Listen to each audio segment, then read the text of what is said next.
Bienvenue, c'est Cénomag. Au menu cette semaine, la Gueudenne en concert au Polyèdre, un critérium fédéral de tennis de table, mais pour commencer, la soirée des sportifs méritants.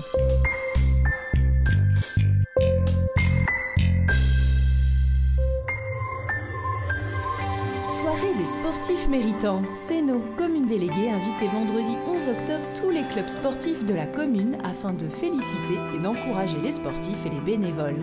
Le salon des mariages était bien trop petit pour recevoir tous ces sportifs, mais l'ambiance conviviale était bien là.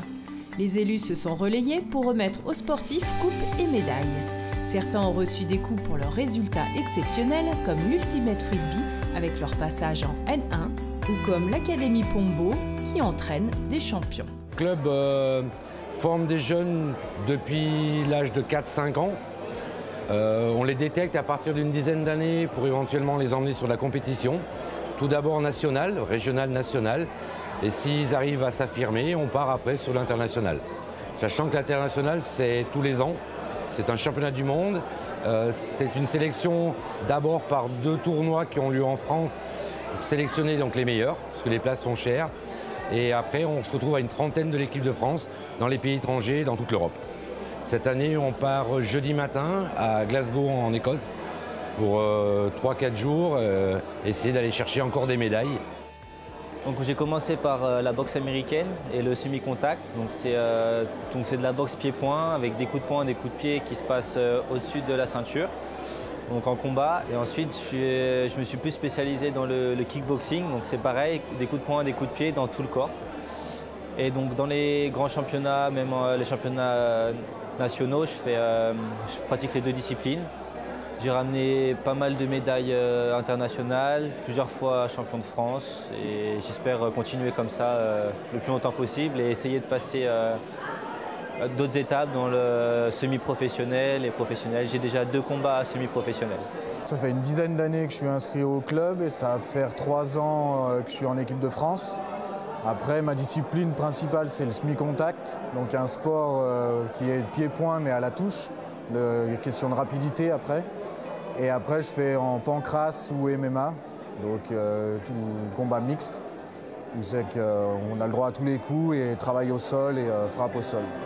Mais même les clubs dits de loisirs ont été récompensés comme le Corse et l'ESS Gym Adulte. Notre club, il existe depuis 1983, voilà, ça fait 36 ans bientôt, et c'est de la gymnastique d'entretien pour les adultes. Et on a amélioré nos cours au fur et à mesure. Maintenant, on fait du pilates, on fait de la marche nordique, on fait un cours spécial senior et de la gymnastique tonique d'entretien. Et depuis cette année, de la gym douce avec des étirements. Et c'est plus particulièrement Yvette qui a été félicitée pour son ancienneté au sein du club. Donc ça fait 30 ans cette année qu'elle est secrétaire, adjointe, secrétaire adjointe. Voilà, on voulait mettre ça à l'honneur parce qu'en plus ça fait depuis, elle m'a dit, 47 ans qu'elle fait de la gym quand même. Donc elle a quand même une licence depuis 1983, la date de la création du club par Henri Mouton à l'époque. Et Yvette était déjà là en tant que pratiquante. Alors voilà pourquoi on voulait être là ce soir et lui dire toute notre reconnaissance. Les Amis de la Mouette, organisateurs du Téléthon sur Céno, ont profité de la soirée pour faire appel aux clubs sportifs. En effet, cette année, le thème du Téléthon, c'est le sport. On lance un appel à tous les clubs sportifs de Céno pour venir participer avec nous. Il y aura des animations, on va dire, festives, on aura des animations sportives. Donc si les clubs sportifs veulent venir nous rejoindre, je leur conseille vivement de prendre contact avec Estelle. Directement à la mairie de Céno pour pouvoir monter quelque chose d'intéressant sur cette journée du 7 décembre 2019. Et encore un grand bravo à tous les sportifs, les coachs et les bénévoles pour vos résultats et votre investissement.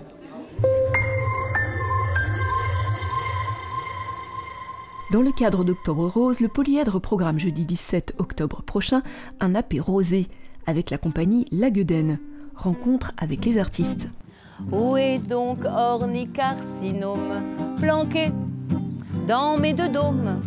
Une histoire banale en somme qui sonne la fin de mon binôme. J'étais My West, ou Lolo Brigida. Me reste même plus 2 œufs au plat. Le bistouri a fait une razzia sans trembler et sans tralala. Il y en a une, moi, qui me tient à cœur dans le cadre de Octobre Rose, c'est celle que j'écris spécialement sur le cancer. Donc on va venir chanter dans le cadre de Octobre Rose. Pour un apéro rose en fait, pour le comité de dépistage du cancer du sein féminin. Et il y a eu dans la semaine, je pense, une conférence sur le dépistage. Et là, c'est une soirée un peu plus conviviale. Voilà, les gens vont être là pour papoter, boire un coup et chanter avec nous. Comédienne, circassienne, auteure, compositrice, interprète, écrivaine, Gribouille Sorton a créé La Gueudenne avec Bernard Lehoucq il y a presque 20 ans.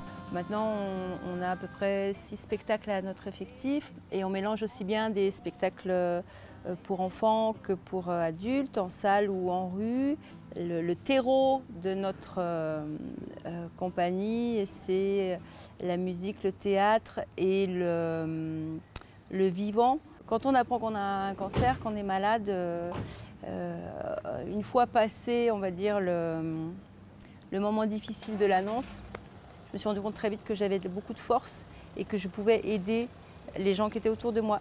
Et donc j'ai d'abord écrit un bouquin. Il est écrit sous forme de journal et je parle de ce qui m'est arrivé et de comment je l'ai vécu à mon propre nom et aussi comment ça s'est passé pour ma famille, pour mes amis. Parce que le rôle des accompagnants est aussi pas évident. Vous trouverez son livre saint aux éditions du Palais. Gribouille fait également partie des Drôles de Rame, les Dragon Ladies du lac d'Annecy. On est toute une équipe de femmes qui avons eu ou qui ont encore le cancer du sein. Et on pagaille ensemble en fait.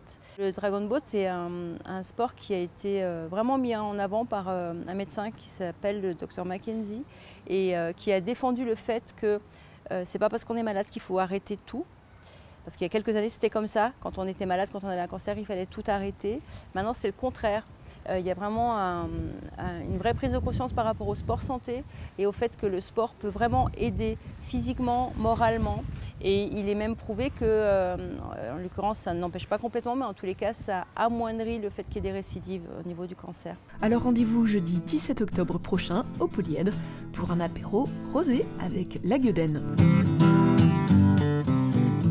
Je n'irai pas par 4 chemins, mais appelons un chat, jeu de main et jeu de vilain, de quoi discuter le bout de gras. Souvent j'ai pris la poudre d'escampette, bouffé le pissenlit par la racine, mais beaucoup ne valent pas tripette, y a de quoi faire grise mine. Œil pour œil, dent pour dent, je m'en moque comme de colle un tampon. Une hirondelle ne fait pas le printemps, vos histoires finissent sans que le poisson. Wouh!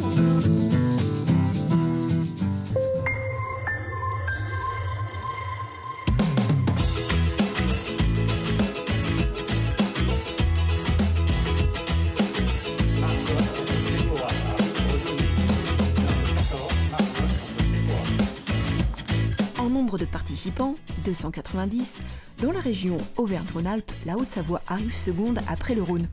Sur les 4 compétitions annuelles de ce critérium fédéral, 2 se déroulent à Poisy et 2 à Sénoux. Les 2 premiers en senior monteront au niveau national. Ouais, on accueille le critérium départemental qui est le championnat individuel qui se déroule sur 4 tours. Voilà, où jouent tous les niveaux. Donc à Sénoux, on avait les cadets hier après-midi, on a des juniors et les seniors ce matin et cet après-midi. Et d'autres joueurs ont joué à La Roche, les plus petits ont joué à La Roche, Benjamin, voilà. Donc ça se déroule sur 4 journées, donc sur 4 week-ends. Donc le samedi, uniquement les cadets, donc 60 cadets qui étaient là hier après-midi. Et aujourd'hui, ce matin, on a 48 seniors et 16 juniors le matin. Et cet après-midi, 24 seniors et 16 juniors. Aujourd'hui, le niveau est... Bon, disons qu'il y a un petit peu toutes les divisions, de la départementale 1 qui sont les meilleures jusqu'à la départementale 4 cet après-midi. Donc voilà, Les meilleurs de la départementale 1 vont monter au niveau régional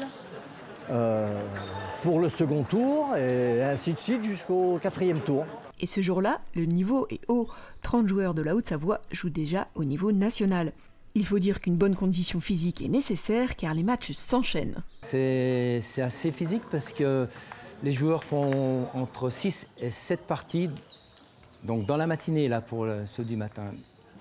Faut être physique quoi. Parce que oui, parce qu'il y a des parties qui sont bien disputées, ça dure. Donc c'est pour ça que la condition physique, des fois, fait la différence. Et il n'y a que des passionnés. Par exemple, Christophe Barbier est bénévole depuis 30 ans. Ça fait 30 ans que je suis à Sénaux, que je suis au club de Sénaux. Et voilà. Moi, c'est la convivialité, c'est la famille. C'est une famille à Sénaux. Le comité de tennis de table de Sénaux est assez dynamique. Ils se portent toujours volontaires pour accueillir des compétitions. Les joueurs sont sportifs, fair play, donc ça se passe très bien. Donc moi j'aime bien. Il y a une bonne convivialité, on est toujours bien reçus.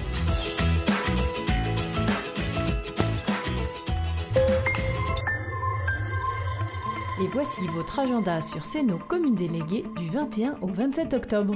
C'est la première semaine des vacances scolaires, alors profitez du cinéma à l'auditorium avec Bonjour le monde dès 4 ans, Les enfants de la mer et pour les plus grands Ad Astra et Un jour de pluie à New York. Tout le programme sur auditoriumsénaux.com. Mercredi 23 à 16h30, la médiathèque invite les petits dès 4 ans à un raconte-papy bascule. Une histoire d'équilibre pleine d'humour qui raconte les rapports entre les grands et les petits. Samedi 26 à 10h30, la médiathèque convie les tout petits lecteurs de 0 à 3 ans à une séance Tout Petit Uli, sur inscription auprès des bibliothécaires. Dimanche 27, l'ESS Foot organise un vide-grenier au complexe Max Descartes. Venez dénicher la bonne affaire. Et n'oubliez pas l'expo Goutte-lettres de Christian-Philippe Janon au Polyèdre, c'est jusqu'au 30 octobre seulement. Et l'espace numérique du Polyèdre vous accueille le lundi matin, le mardi après-midi et le jeudi toute la journée. Plus d'infos 04 50 69 69 93. Et prévoyez dès aujourd'hui le Festival Trad. C'est le dimanche 10 novembre dès 10h à Caperia, avec des ateliers, des stages, des stands. À 17h, le bal des familles. Et à 20h30, le grand bal avec folklorisque en avant 5 et scène halle. C'est le moment de s'inscrire au stage. Plus d'infos sur terredempreinte.com. Sénomag est déjà terminé, mais abonnez-vous tout de suite à nos pages pour recevoir nos prochaines publications. Alors à très vite!